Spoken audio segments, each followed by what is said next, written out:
The sea was calm that morning in Tromsø. Ice gathered in thick layers at the edge of the dock, and the sky stretched wide and gray above the Arctic landscape. Ingrid Sorley stood on the porch of her wooden house, the smell of salt water still clinging to her coat. She had worn this same coat the day they brought Eirik's body home. They said it was quick. A rogue wave, an overturned skiff, no time for struggle. But Ingrid knew better. The sea never took without pain. It always left behind something hollow. Her home, once full of Eirik's laughter and the warm scent of his pipe smoke, now echoed with emptiness. She still made 2 cups of coffee every morning, though she never drank his. She left it there, cooling on the table, just in case he might come in from the snow one last time. Mikkel, her son, had changed since the funeral. He stopped visiting. At first, he said it was work, too many shifts at the fishing plant or late hours at the docks. Then the calls became brief, awkward. Finally, they stopped altogether. 2 months later, without warning, he appeared at her door with a suitcase. "Mum," he said, not meeting her eyes. "There's a place. They'll take care of you. It's warmer, cleaner, easier." She stared at him, feeling the floor sway, like the deck of Eirik's old boat. "You're leaving me?" His silence answered. The next morning, the taxi pulled into the drive. Snow fell soft as ash. Ingrid was wearing her coat again. The same one from the funeral. The same one from that day on the dock. She didn't cry. Her hands were steady as she stepped into the car, the seat cold beneath her. The facility was far from town. A cream-colored building nestled against the mountains, with long, quiet corridors that smelled of antiseptic and boiled carrots. The room was small but tidy, the bed made crisp, the window facing a cluster of bare trees. She unpacked slowly. A photograph of Eirik on the bedside table. A knitted scarf from when Mikkel was still little. Nothing more. Days passed in silence. Meals came and went.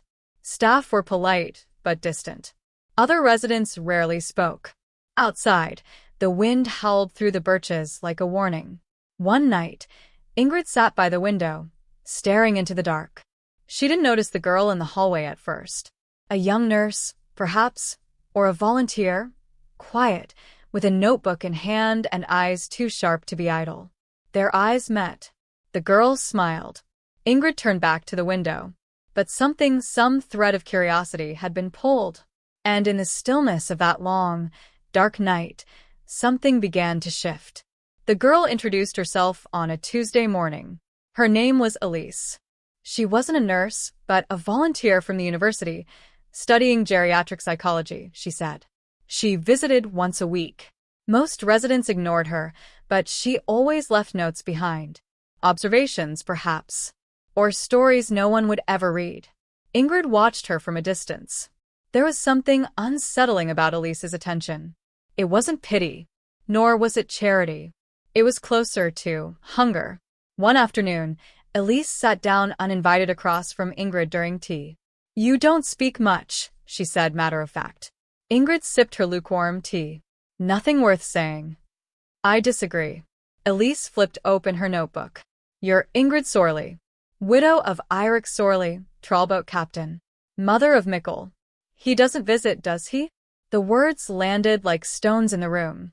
Ingrid stiffened. "You've done your reading." "I listen," said Elise. The silence between them was thick with unfinished stories. Elise leaned forward. "What do you miss most about him?" "Your husband."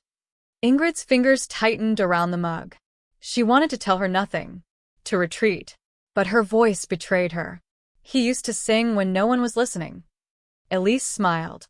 And just like that, the first thread of trust began to form between them, fine and delicate, but real. That evening, Ingrid sat alone in her room, staring at her reflection in the darkened window.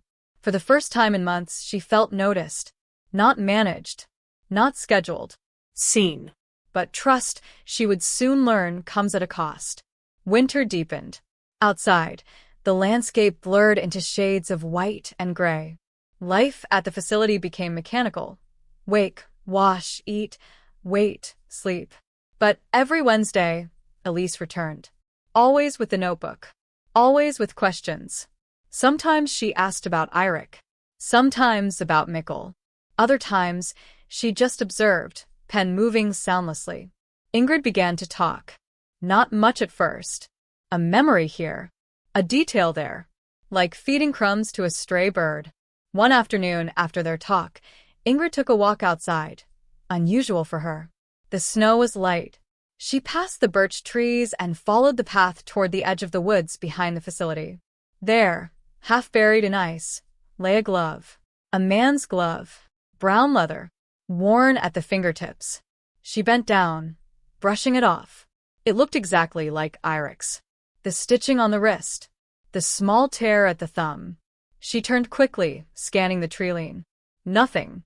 Only the wind, whistling low through the branches. She brought it inside. No one claimed it. The staff dismissed it, someone's lost laundry perhaps. But Ingrid kept it in her drawer. That night, she dreamed of Eirik standing at the treeline, watching her with wet boots and a half-smile. When she woke, the glove was no longer in the drawer. The facility had many corridors, some less used than others. On a morning when the fog refused to lift from the windows, Ingrid wandered beyond the usual wing. Her footsteps echoed against linoleum floors. A quiet buzz came from the walls. Old wiring or whispered conversation. She couldn't tell. She stopped outside a door with no number. The paint was chipped. The handle cold to the touch. It was unlocked. Inside, dust hung in the air like ash. A room untouched for years. Curtains drawn. A single bed, metal framed and neatly made. No personal items. Just a small, cracked mirror on the wall. Ingrid stepped in slowly, heart quickening. There was something familiar in the air. A scent, faint, but unmistakable. Eirik's tobacco. Not burnt, but fresh, like it had been packed just that morning. She reached toward the bedside drawer. Empty. But as she turned to leave, something caught her eye in the mirror. For a second, her reflection flickered. Not her own. Eirik's face. Blurred. Watching. She gasped, turning sharply. The room was empty. By the time staff arrived, there was nothing unusual. Just an old storage room, they said. But the mirror had no dust on it. Elise returned with a new topic. Did you ever write him letters? She asked, notebook in hand. Ingrid shook her head. He was always just there. I never needed to. Write one now, Elise suggested. Tell him what you wish you had said. It felt ridiculous. But later that evening, Ingrid took out the lined paper Elise left behind and began to write. Her handwriting had grown shaky, but the words came easily. Apologies, memories, even laughter. She wrote 3 pages before she stopped. She left the letter on the nightstand. The next morning it was gone. She asked the staff. No one had touched it. The cleaners said they hadn't been in her room. That evening, Elise said nothing. But when she opened her notebook, there on the inside cover was a line written in Ingrid's own hand. I still wear your coat. I still make your coffee. Come home. Elise gave no explanation. A week later, Ingrid heard a sound outside her window just after midnight. A bell. Faint. Rhythmic. She opened the curtain. Beneath the birch tree stood a figure. Not moving. Bareheaded in the snow.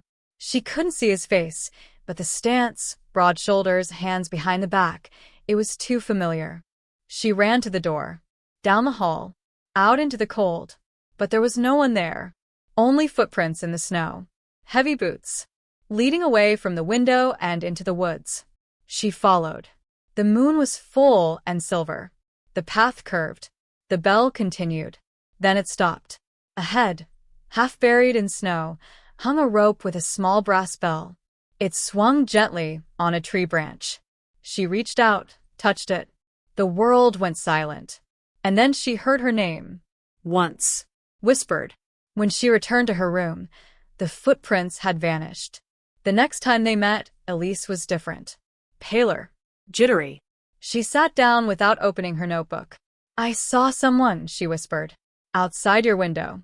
Last night. Ingrid said nothing. Her tea had gone cold. I thought it was my imagination. But then I saw it again. Just standing there. She paused. Did Eirik ever say anything strange? Toward the end, Ingrid nodded slowly. He said I would never be alone. Elise closed the notebook. Ingrid, he might be trying to tell you something, but I don't know if it's a warning or an invitation. It had been almost a year. But one Sunday morning, Mikkel appeared at the door. He looked thinner, weathered, his eyes red-rimmed. He didn't hug her. I've been thinking, he said, struggling, about what I did. Ingrid sat silently. He took out a photo, a picture of his young son. His name's Eirik, he said. Thought you should meet him. Ingrid smiled, faintly. But as they sat, the brass bell rang again. Only Ingrid heard it. Rain came, heavy and sudden, melting snow too early in the season. The pipes in the east wing burst. Water filled the hallway. Ingrid's room was untouched, but something strange happened. The forgotten room, room 14, was open again. Inside, the mirror was cracked, and written in condensation were the words, "Come with me." The staff said Ingrid died in her sleep. Peacefully. No pain. But Elise didn't believe them, because on her last visit, Ingrid had left a final note. He waited. I followed. And on the edge of the woods, beneath the birch tree, 2 sets of footprints led into the snow. Only one set returned.